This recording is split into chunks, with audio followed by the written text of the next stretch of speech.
अब देखिए लाभानी नियोजन खाता, जो कल अपन ने पढ़ा था पूंजी खातों के प्रकार पढ़े थे अपन ने। पूंजी खातों के प्रकार कल पढ़े थे। पूंजी खाते कितने प्रकार के होते हैं? पूंजी खाते 2 प्रकार के होते हैं। कौन कौन से? स्थिर पूंजी पद्धति से खाते रखना और परिवर्तनशील। ठीक है। स्थिर पूंजी विधि में कौन कौन से खाते बनते थे? 2, कैपिटल अकाउंट और करंट अकाउंट। जबकि परिवर्तनशील में एक ही खाता बनता था। कौन सा? पूंजी खाता। और पूंजी खाते में सभी समायोजन एक साथ में कर दिए जाते थे। स्थिर पूंजी विधि में पूंजी खाते में किसका समायोजन किया जाता? केवल पूंजी का। स्थिर पूंजी विधि में पूंजी खाते में किसका समायोजन किया जाता था? केवल पूंजी का। और उसमें पूंजी खाते का शेष कभी परिवर्तित नहीं रहता था। ठीक है। जबकि 2 कंडीशन ऐसी थी जिसमें स्थिर पूंजी विधि में भी पूंजी खाते का शेष परिवर्तित होता था। वो कौन कौन सी कंडीशन थी? या तो अतिरिक्त पूंजी लगवाओ या फिर स्थायी रूप से पूंजी निकालो। ठीक है। ये 2 कंडीशन ऐसी है जिसमें स्थिर पूंजी विधि में भी पूंजी खाते का शेष क्या होता है? परिवर्तित होता है। ठीक है। आज अपन पढ़ेंगे लाभानी नियोजन खाता।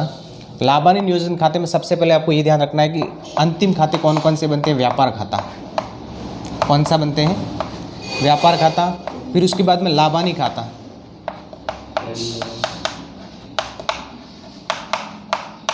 उसके बाद में बनता है वित्तीय विवरण, जिसको आप सिट्ठा कह सकते हो या स्थिति विवरण कह सकते हो, सिट्ठा कह सकते हो। ठीक है। और इन सभी को बनाने से पहले एक बनता है तलपट। ठीक है। सबसे पहले व्यापार खाता बनाते हैं, सॉरी इसमें अंतिम खाते बनाते हैं, उससे पहले क्या बनाना पड़ता है? तलपट। तलपट क्यों बनाया जाता है? तलपट बनाया जाता है गणितीय शुद्धता की जांच के लिए। किसके लिए? गणितीय शुद्धता की जांच के लिए। जो भी आपने कोई गणितीय शुद्धता की, यानी जो भी गणितीय जो लेन देन था उसमें कोई त्रुटि रह गई है तो उसकी जांच के लिए अपन क्या बनाते हैं? तलपट बनाते हैं। ठीक है। उसी प्रकार उसके बाद में फिर बनाया जाता है व्यापार खाता। और व्यापार खाते से अपन को क्या प्राप्त होता है? आउटपुट क्या मिलता है अपन को? सकल लाभ, ग्रॉस प्रॉफिट। इसका परिणाम क्या होता है? सकल लाभ। ठीक है, ग्रॉस प्रॉफिट। फिर है लाभानी खाता। लाभानी खाते से आपको शुद्ध लाभ मिलता है, शुद्ध लाभ यानी नेट प्रॉफिट। लाभानी खाते से क्या प्राप्त होता है? शुद्ध लाभ या नेट प्रॉफिट। ठीक है। फिर इसके बाद में वित्तीय विवरण या चिट्ठे से क्या? आर्थिक स्थिति की जानकारी मिलती है। आर्थिक स्थिति की जानकारी अपन को मिल जाती किससे? वित्तीय विवरण या चिट्ठे से। ये आपको आउटपुट ध्यान रखना है कि व्यापार खाते से अपन को क्या प्राप्त होता है? सकल लाभ, ग्रॉस प्रॉफिट जिसको बोलते हैं। लाभानी खाते से क्या प्राप्त होता है? शुद्ध लाभ। ठीक है। और वित्तीय विवरण या चिट्ठे से क्या प्राप्त होता है? आर्थिक स्थिति की जानकारी। ठीक है। इकोनॉमिक्स कंडीशन आपकी कैसी है व्यवसाय की, उसके बारे में जानकारी कहाँ से मिलेगी? चिट्ठे से मिलेगी। ठीक है। जबकि तलपट, इन सभी से पहले तलपट बनाया जाता है और तलपट से आउटपुट क्या प्राप्त होता है? गणितीय शुद्धता की जांच हो जाती है। ठीक है। अगर तलपट का योग दोनों तरफ मिल रहा है DRCR, तो आपको कोई गणितीय प्रकार की कोई समस्या नहीं है। ठीक है। अगर ये योग नहीं मिलता है तो कोई गणितीय त्रुटि रह गई है। ठीक है। ये थोड़ा सा ध्यान देना है। तलपट आपको पता है तलपट 2 विधियों से बनाया जाता है, योग विधि और शेष विधि। तीसरी विधि एक और है, योग विधि और शेष विधि दोनों एक साथ में। ठीक है। योग विधि, शेष विधि, योग व शेष दोनों। ठीक है। 3 विधियाँ कुल मिलाकर कह सकते हैं अपन, बाकी वास्तव में 2 विधियाँ ही होती है। अब यहाँ पर देखिए, जो पहले आपने व्यापार खाता बनाया, उसके बाद में लाभानी खाता बनाया और लाभानी खाते से अपन को क्या प्राप्त हुआ है? शुद्ध लाभ। ठीक है। व्यापार खाते में किसका समायोजन किया जाता है? सभी प्रकार के प्रत्यक्ष व्यय, सभी प्रकार के प्रत्यक्ष व्यय और आय। ठीक है। Direct expenses and income. ठीक है। सभी प्रकार के प्रत्यक्ष व्यय और आय का समायोजन किसमें किया जाता है? व्यापार खाते में। जबकि लाभानी खाते में सभी प्रकार के अप्रत्यक्ष व्यय। पिछली बार एक प्रश्न आया था बोर्ड एग्जाम में ही, प्रत्यक्ष व्यय और यहाँ पे अप्रत्यक्ष की जगह आ गया था परोक्ष। ठीक है। यानी प्रत्यक्ष व्यय और परोक्ष व्यय में क्या अंतर है? जबकि परोक्ष व्यय बुक में भी दिया हुआ नहीं था। ठीक है। तो अप्रत्यक्ष की जगह क्या शब्द आया था? परोक्ष आया था। तो परोक्ष भी आ सकता है, प्रत्यक्ष और परोक्ष। ठीक है। तो अप्रत्यक्ष का हो चाहे परोक्ष को, एक ही बात है। तो इसमें आप ये बता सकते हो कि मैनेजर का कमीशन क्या होता है? जो मैनेजर को अपन पारिश्रमिक देते हैं ना, ठीक है, वो किस में आता है? प्रत्यक्ष है या अप्रत्यक्ष है? कौन कहता है? अप्रत्यक्ष है। वो क्या है?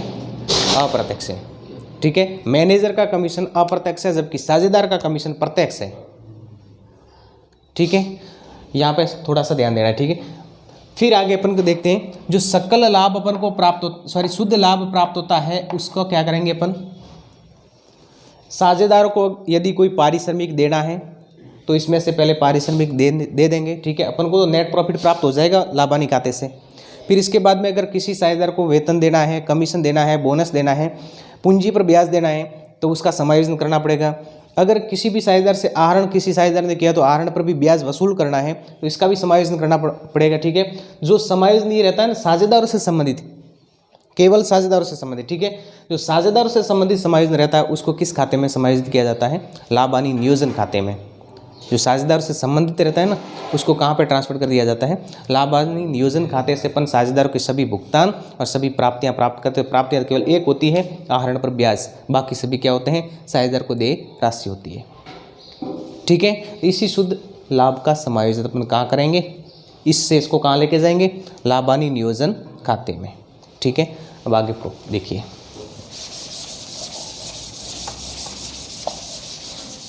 लाभ हानि खाते से प्राप्त शुद्ध लाभ, आप लिख सकते हो एक लाइन, लाभ हानि खाते से प्राप्त शुद्ध लाभ जो साझेदारों को उनका पारिश्रमिक, वेतन, बोनस, कमीशन यानी साझेदार को दे राशि। ठीक है,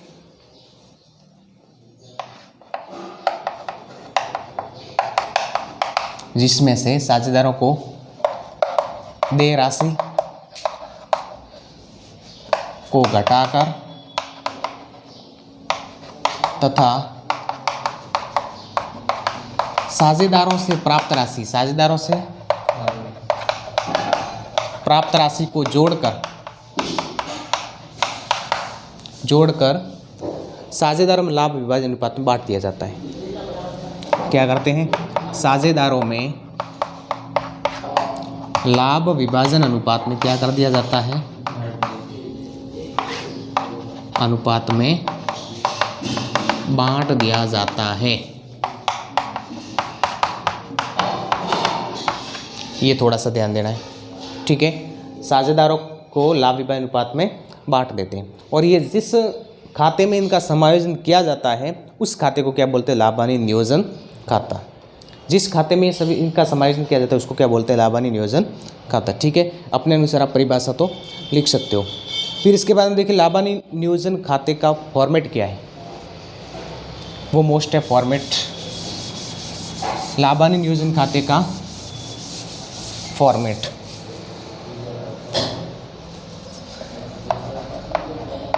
P&L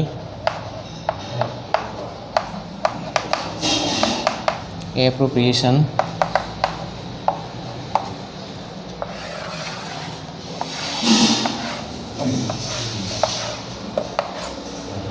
P&L एप्रोप्रिएशन में देखिए सबसे पहले यहाँ पे लिखेंगे अपन P&L अकाउंट का शेष जो क्या था? Net profit. ठीक है, यहाँ पर क्या आएगा? P&L अकाउंट का शेष जो मैंने अभी लिखवाया कि शुद्ध लाभ से इसमें समायोजन किया जाता है। शुद्ध लाभ कितना है वो आपके इसमें लिखना है। ठीक है, फिर इसके बाद में देखिए फिर यहाँ पे एक और मद आती है, दूसरी इसमें कोई मद नहीं आएगी। कौन सी? Interest on drawing, interest on. ठीक है, केवल एक मद आएगी एक्स्ट्रा, तो P&L अकाउंट तो आएगा, इसमें नेट प्रॉफिट है तो यहाँ पर आएगा ही। ठीक है, इसके बाद में इंटरेस्ट ऑन ड्राइंग, आहरण पर ब्याज है वो यहाँ पर आ जाएगा। ठीक है, वो आपको यहाँ पे लिखना है। अगर XYZ जो भी है तो XYZ करके यहाँ पे अमाउंट लिख के टोटल योग यहाँ पे लिख देना। इस साइड आ जाएगा टू P&L अकाउंट और यहाँ पे आ जाएगा नेट लॉस। अगर आपके लाभ हानि खाते में हानि हुई है उस हानि का अमाउंट कहाँ लिखा जाएगा, डीआर पक्ष में। ठीक है, हानि का अमाउंट कहाँ लिखा जाएगा, डीआर पक्ष में। वो यहाँ पर लिखने के बाद अब जितने भी साझेदारों के फायदे की बात हो रही है वो सब यहाँ पे लिखी जाएगी। साझेदारों के फायदे की बात है वो यहाँ पर, जैसे कि साझेदारों के इंटरेस्ट ऑन कैपिटल, पूंजी पर ब्याज मिलेगा तो साझेदारों को क्या हो जाएगा, XYZ जो भी है तो इसको यहाँ पे लिख देंगे, फिर टोटल करके यहाँ पे लिख देंगे। ठीक है, पूंजी पर ब्याज मिलता है तो साझेदारों की पूंजी में वृद्धि होती है। पूंजी जैसे कि 10,000 है, उसके ऊपर 1,000 रुपये ब्याज मिला है तो क्या हो जाएगा, 11,000 पूंजी हो जाएगी। ठीक है, जबकि आहरण पर ब्याज होता है तो पूंजी में कमी होती है, जबकि पूंजी पर ब्याज मिलता है तो पूंजी में वृद्धि होती है। ठीक है, तो वो भी साझेदारों के फायदा है। उसके बाद में कोई भी साझेदारों की सैलरी, पार्टनर्स सैलरी, कोई भी कमीशन, ठीक है, साझेदार की सैलरी, कमीशन, जो भी आपके XYZ साझेदार को प्राप्त होता है वो यहाँ पर लिख देंगे। फिर उसके बाद में लास्ट एंड फाइनल क्या जाएगा, क्या जाएगा, इस साइड लाभ होता है या हानि बांटी जाती है, डीआर पक्ष में लाभ बांटा जाता है या हानि बांटी जाती है,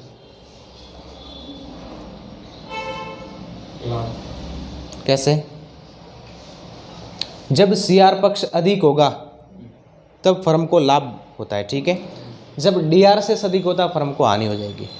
ठीक है, यहाँ पर लाभ बांटा जाएगा, यहाँ पे लिखेंगे टू पार्टनर्स कैपिटल XYZ, जो भी इनके लाभ आ रहा है वो लाभ लिख के यहाँ पे योग कर देंगे। वो भी कैसे आएगा, बैलेंसिंग फिगर के माध्यम से। ठीक है, BF के माध्यम से आ जाएगा, दोनों तरफ अपन योग करेंगे ना, यहाँ पर योग करेंगे फिर यहाँ पर योग करेंगे। अगर ये शेष कम है, ये शेष अधिक है तो लाभ हो जाएगा, अगर ये शेष अधिक है तो हानि हो जाएगी।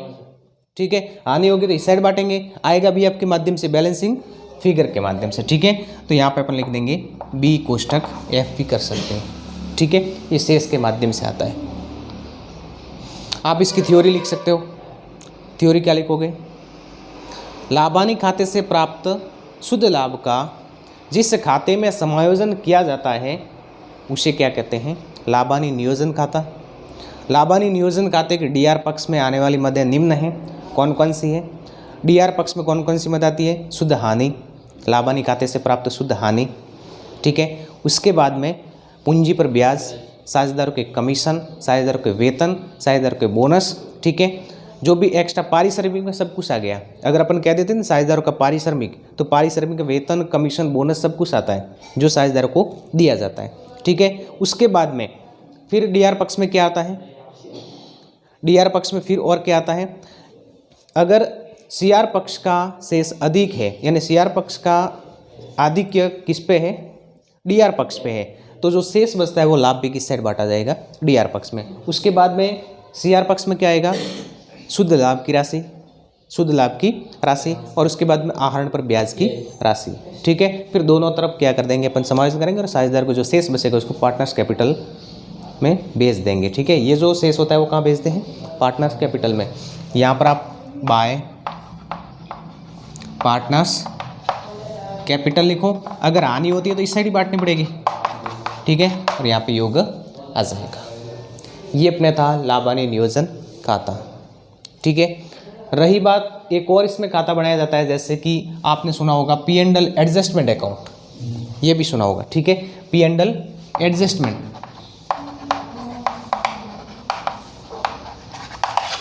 P&L एडजस्टमेंट अकाउंट कब बनाया जाता है, जब आपके प्रश्न आ जाए कि बंद हुए खातों में समायोजन करना है। आपने खाते तो क्लोज कर दिए और उसके बाद में आपको पता चला कि ये समायोजन अपन ने नहीं किए, जैसे किसी पार्टनर्स को सैलरी नहीं दी है, पूंजी पर ब्याज नहीं लगवाया, आहरण पर ब्याज वसूल नहीं किया है, ऐसी कोई भूल रह जाती है और आपने खाते क्लोज कर दिए। उसके बाद में अगर आपको समायोजन करना है तो दो विधियां हैं, कौन कौन सी है, एकल प्रविष्टि के माध्यम से और लाभानी नियोजन, इसमें समायोजन खाता खोलकर, P&L एडजस्टमेंट अकाउंट खोल करके। उस समय जो P&L एडजस्टमेंट बनाया जाता है उसमें ये नहीं आते, बाकी वो का वो ऐसा कैसा लिखना है आपको।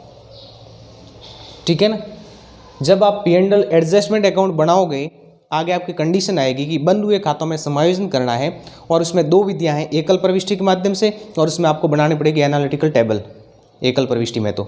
ठीक है, और एडजस्टमेंट अकाउंट खोल करके, तो उसमें अपन को क्या करना है, ये जो शेष है ना, ये शेष नहीं आएगा, नेट प्रॉफिट और नेट लॉस नहीं आएगा। बाकी जो भी दिए हुए ऐसा ऐसा लिखना है। फिर ये जो आपके शेष आता है जैसे कि प्रॉफिट आता है या फिर लॉस आता है, ये शेष कहाँ जाता है? पार्टनर्स कैपिटल में। कहाँ जाता है? पार्टनर्स कैपिटल में, ठीक है। जबकि वहाँ पे अपन क्या लिखते हैं? P and L appropriation. Partners capital में क्या लिखते हैं अपन? टू या by P and L appropriation. जब आप समायोजन करोगे ना, पी एंड एल एडजस्टमेंट करोगे, उसमें आपको लिखना पड़ेगा P and L adjustment account, appropriation नहीं आएगा, ठीक है।